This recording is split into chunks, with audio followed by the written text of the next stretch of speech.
La sauvegarde sous serveur Windows. Donc, afin de sauvegarder les données sur notre serveur, on va avoir besoin d'un deuxième disque dur.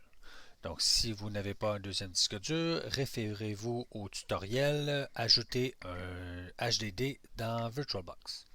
Donc, la sauvegarde de serveur Windows est une fonctionnalité.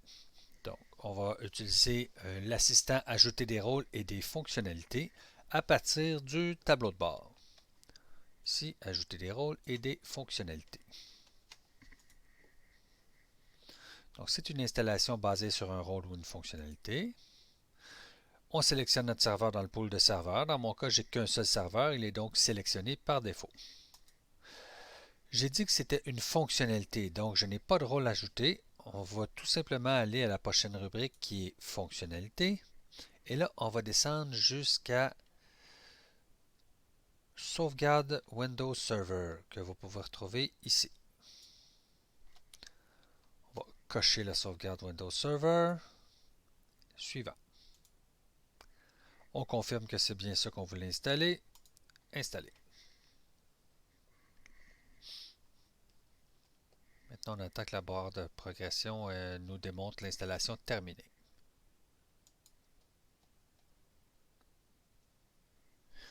L'installation est terminée. On peut le confirmer en voyant sous la barre de progression, c'est marqué installation réussie sur nanadc.nana.lan.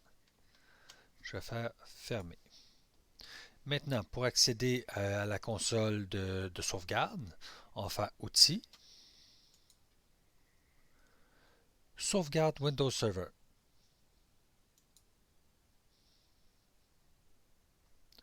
On accède ainsi à la console de sauvegarde. Et je vais dans le volet de gauche, le volet de navigation, cliquer sur sauvegarde locale. Il faut patienter pendant la lecture des données.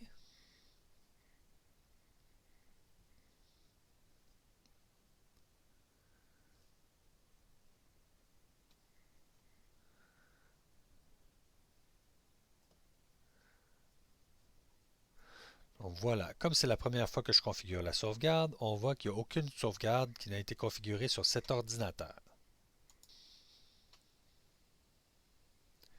Donc je vais vous démontrer la sauvegarde unique et la planification de sauvegarde.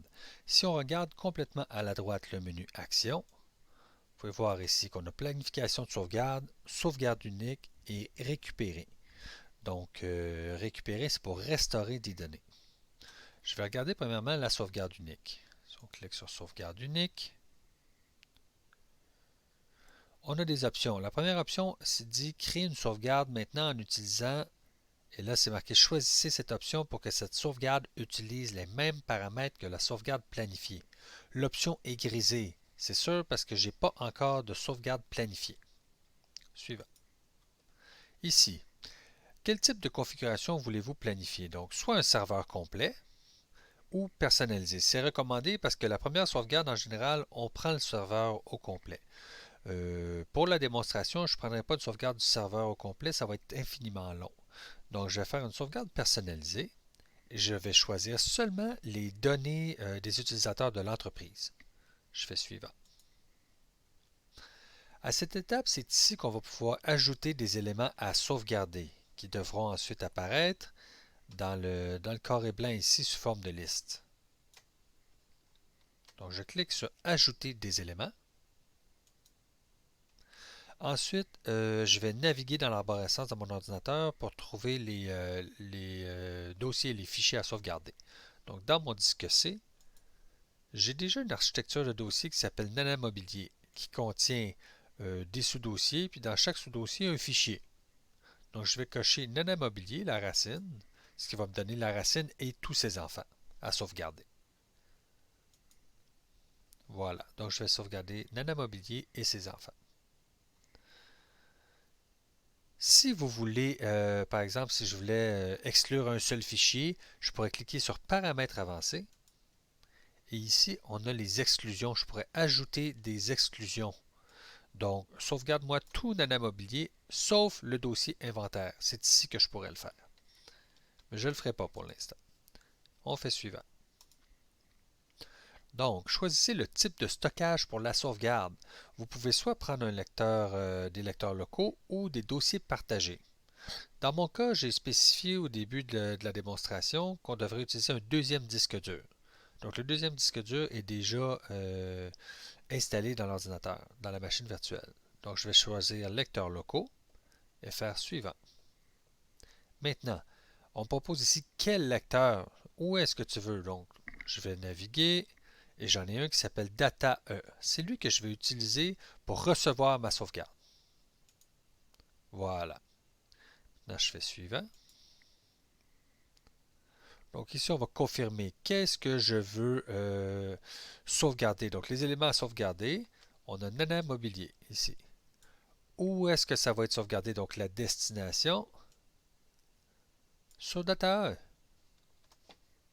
Sauvegarde.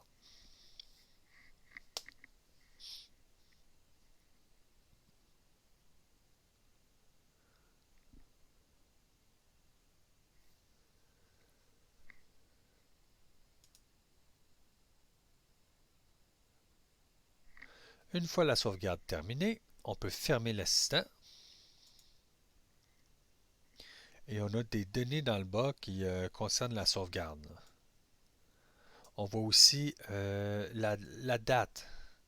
Quand est-ce que j'ai fait la sauvegarde? Donc, le 1er juin 2020 à 11h55, c'est là où j'ai fait la date, où j'ai fait ma sauvegarde. Maintenant, si on veut restaurer des fichiers depuis une sauvegarde, c'est assez simple. On va dans le menu Action et on repère l'icône Récupérer. Donc, je clique sur Récupérer. Cet assistant, c'est un assistant de récupération. Donc, on va pouvoir récupérer des données depuis la sauvegarde pour les remettre à un endroit propice, donc en disponibilité pour l'utilisateur. Où est la sauvegarde stockée à utiliser pour la récupération? Elle est sur ce serveur, je l'ai faite sur mon deuxième disque. Sinon, je pourrais prendre un autre emplacement pour, par exemple, dire sur mon serveur de backup, qui est un autre serveur. Dans mon cas, tout se passe sur le même serveur. Donc, ce serveur NanaDC. Maintenant, ici, on me demande quelle sauvegarde. J'ai une seule sauvegarde, donc j'ai pas beaucoup de choix. Donc, je vais prendre celle d'aujourd'hui à 11h55.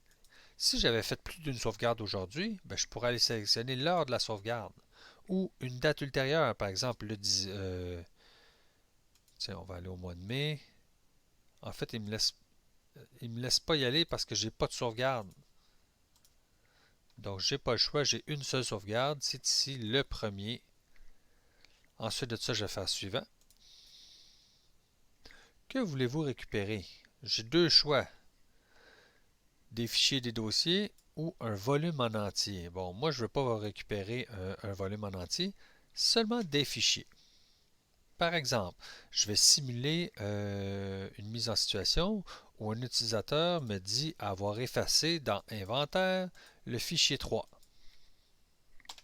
Voilà, c'est parti. Donc, je vais choisir récupérer des fichiers et des dossiers. Donc, vous pouvez explorer les volumes inclus dans cette sauvegarde et sélectionner les fichiers et les dossiers de votre choix. Ça, c'est très intéressant. Donc, je vais naviguer, explorer ma sauvegarde et aller chercher simplement les fichiers qui me sont demandés. Suivant. Donc, voici les éléments qui ont été sauvegardés. Dans NanaDC, dans mon lecteur C, Nana Mobilier. C'est bien vrai, c'est ça que j'ai sauvegardé. On voit ici, si je clique sur comptabilité, contient un fichier fournisseur, contient un fichier et inventaire contient le fichier 3. C'est ce fichier-là qui a été supprimé par l'utilisateur dans ma mise en situation. Donc je le sélectionne et je fais suivant. À cette étape, on nous demande quelle est la destination de la récupération. Je peux le remettre à la place d'origine. Donc il va se retrouver dans inventaire, soit ici où il a été supprimé.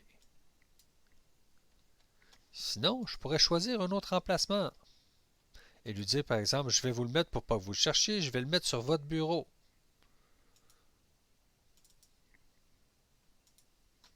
À ce moment-là, il va se mettre sur le desktop. Je vais le mettre à l'emplacement d'origine, tiens. Voilà. Dans la section en dessous de ça, vous avez quand l'assistant trouve dans la sauvegarde des éléments déjà dans destination de la récupération. Donc, si j'essaie de restaurer un élément qui est toujours là. Bon, il y a plusieurs situations qui peuvent nous mener là. Par exemple, un utilisateur peut penser avoir supprimé et en fait, il y a trop de fichiers dans la destination, puis il ne le voit pas. Qu'est-ce que je veux faire? Ou il n'est pas sûr de la version du fichier qu'il y a. Je pourrais créer des copies pour avoir les deux versions. Donc, ce que je vais restaurer, si ça existe déjà, il va en créer une copie, puis je vais garder mes deux versions. Sinon, je pourrais remplacer les versions existantes par les versions récupérées. Donc, ça, c'est un remplacer dans la destination. Ou, si tu trouves que le fichier existe déjà, ne le restaure tout simplement pas. Donc, ça, c'est le troisième, ne pas récupérer les éléments existants déjà sur la destination de récupération. Et on va aussi laisser cocher la case Restaurer les autorisations de la liste Contrôle d'accès aux fichiers ou dossiers à récupérer, donc les permissions sur la ressource. Suivant. Voilà, j'ai une confirmation. Qu'est-ce que je veux faire? Donc, à partir de quelle sauvegarde? À partir de celle-ci. Qu'est-ce que je dois récupérer? Le fichier 3.txt. Ou est-ce que tu vas me l'envoyer à l'emplacement d'origine? Et je vois aussi mes options de récupération. Créer des copies des fichiers récupérés. Donc, je vais appuyer sur Récupérer pour soumettre ma demande et compléter la récupération.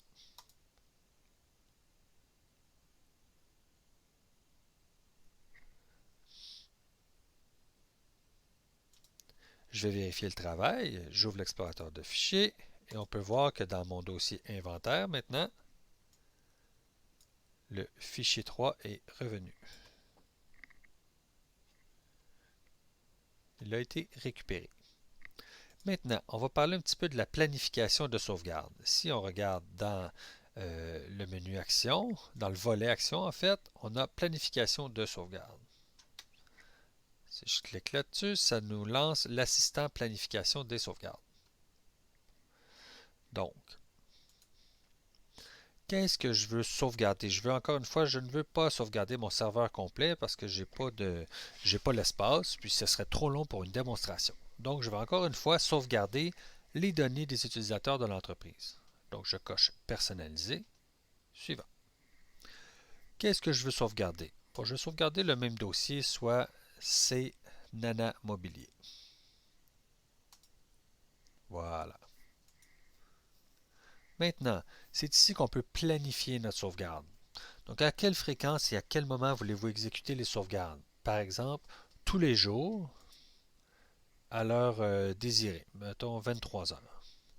Ou vous pouvez cocher plusieurs fois par jour et ajouter les plages horaires que vous voulez. 2 heures AM, 4 heures AM, 6 heures, 8 heures, et ainsi de suite pour faire une sauvegarde à toutes les 2 heures. Je vais resélectionner tous les jours à 23 heures. Suivant. Maintenant, le type de destination. Lorsqu'on planifie la sauvegarde, ce qui va se passer, bon, sauvegarder vers un disque dur dédié aux sauvegardes, c'est ce qui est recommandé. Donc, pour ne pas se retrouver avec les données sources et les données copiées sur le même support physique. Parce que si on a les deux sur le même support physique et qu'il y a un bris matériel, ben on perd l'original et on perd la copie. Donc, ce n'est pas une bonne pratique. On pourrait sauvegarder vers un volume. Un volume, c'est une deuxième partition à laquelle on a donné une lettre de lecteur, donc un deuxième volume, mais il va être sur le même disque dur, donc ce n'est pas une bonne pratique. Ou sauvegarder sur un dossier partagé, ce qui peut bien être bien aussi au travers du réseau. Maintenant, je vais choisir sauvegarder vers un disque dur dédié aux sauvegardes parce que c'est comme ça que j'ai configuré ma machine virtuelle au départ. Souvenez-vous, on a un deuxième disque dur qui s'appelle Data. Je vais faire suivant. Maintenant, sélectionnez un ou plusieurs disques pour stocker vos sauvegardes. Les sauvegardes, les disques sélectionnés vont apparaître ici dans cette liste. Présentement, il n'y en a pas. Je vais cliquer sur Afficher tous les disques disponibles. Voici le seul disque qui est disponible présentement pour être utilisé pour la sauvegarde. Donc, je vais le cocher. Remarquez qu'il ne me propose pas mon disque dur principal parce qu'il y a déjà Windows dessus. Je vais faire OK. Maintenant, mon disque apparaît dans la liste. Ceci dit, il n'est pas coché pour que ce soit lui qui soit utilisé. Je pourrais afficher plusieurs disques disponibles et ensuite choisir lesquels vont être utilisés pour la sauvegarde. Donc je dois le cocher et là le bouton suivant est dégrisé et utilisable. Je fais suivant. Ici c'est important. Une fois que vous avez terminé cet assistant, les disques sélectionnés sont reformatés. L'ensemble des volumes et données des disques est supprimé. Tous les disques seront dédiés au stockage des sauvegardes et ne seront pas visibles dans l'explorateur de fichiers. Je n'ai pas encore cliqué sur oui, donc remarquez dans l'explorateur de fichiers, sur ce PC, j'ai un disque qui s'appelle E. Voilà. Donc c'est lui ici qui va être reformaté et il ne sera plus disponible dans l'explorateur de fichiers. On fait oui. J'ai une confirmation. Qu'est-ce que je veux faire? Donc je vais planifier une sauvegarde à 23 heures, aucun fichier exclu, vers la destination qui est écrite ici. Et qu'est-ce que je sauvegarde? C'est Nana Mobilier. On fait terminer. On regarde la barre de progression, c'était marqué formatage du disque. Donc le disque a été complètement formaté.